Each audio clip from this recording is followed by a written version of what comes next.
Alright, today I'm going to show you the workflow to take something and create it on the CNC mill. We're going to start with Autodesk Inventor, creating the file, and then assigning the CAM toolpaths to that, and then eventually posting the CNC code in order to run the part. So here we go. Go ahead and open Autodesk Inventor 2015 if you have not already. And we're going to start with a new part file. As this loads up, basically just a part is one individual thing, an assembly would be multiple parts, and a drawing could be a actually sheet that tells all the dimensions to actually make the part, something like that. So we'll start with a Inventor part here. Very first thing pops up and all features start with a 2D sketch, so we'll just click that.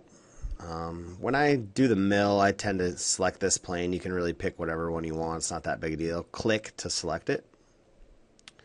If you want to navigate right now, it kind of flips it kind of sideways. If you want to just click that button to spin it around, that's cool too. From there, we'll use a rectangle. Go ahead and click there. I'm going to drag down.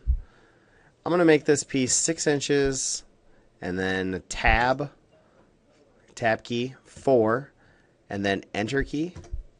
So that's 6, enter, tab, 4, enter, and now I have a 6x4 rectangle. That's all I need right now. I'll finish that sketch. And if I use the scroll wheel on my mouse, you'll see me be able to zoom in and out.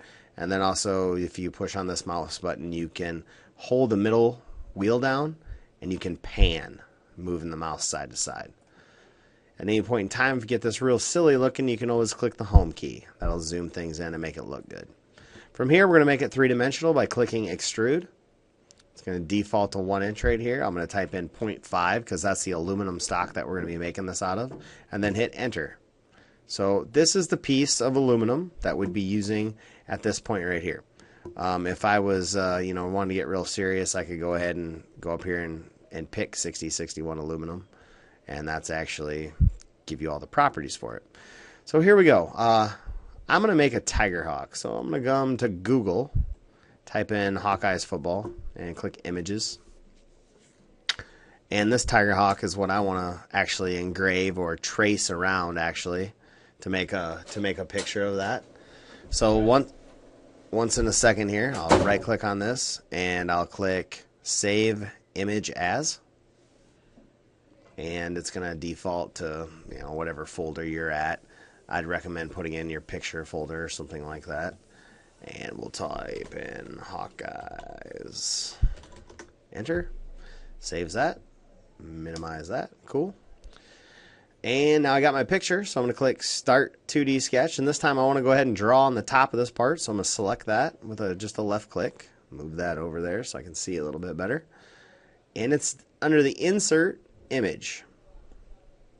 And depending on where this is at, again, it's going to take you somewhere,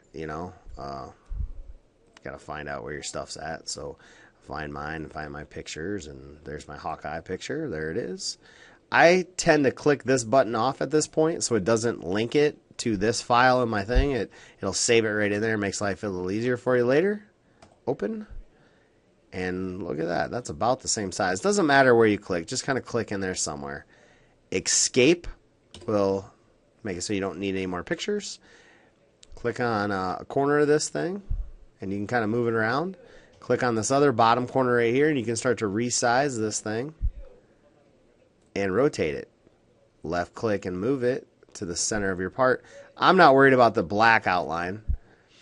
I just want to make this tiger hawk, so I'm going to go ahead and make this just a little bit bigger. And I like how that looks. Okay? So from there, it's a matter of tracing around this. Any line that you make, you can select later on to make cam profiles to it. So again, we're going to be tracing around this so we can just engrave the outside of this line.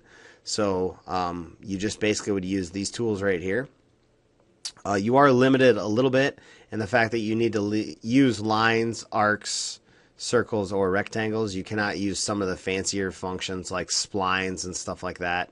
You just got to use standard line, arcs, and circles. So all you need to do here is click on a point. If you want to zoom in a little bit, you can. And then you can go ahead and move this around right here and click on these things here and start to create the profile around this guy. And you can always kind of fix that later on too if it doesn't get exactly how you like it. It doesn't have to be perfect, but you want it to look as good as you can. I'm just using a series of arcs. At any point in time, you could go ahead and click back into lines if you wanted to, but I tend to find this is just a little bit easier to get it to where you need to go. So you can see what I got going on here, and I'm not going to bore you with the entire thing, so I'm just going to go ahead and create just this first part of this tiger hawk so I can get you to the next stage, and it'll be a little bit quicker that way. And almost there. Move that again. Remember, that was the middle mouse wheel that I just clicked on to kind of pan that or whatever. And alright, so I would go ahead and finish that up, but at this point that's all I really need to do, and I can click Finish Sketch.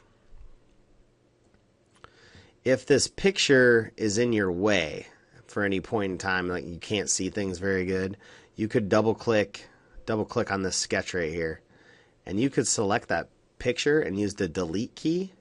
So just by clicking on it and then clicking delete, it would delete that picture away. Obviously, you want to make sure you have everything sketched out, otherwise you'd have a problem there. But we'll just go ahead and say, yeah, we're good. So finish sketch.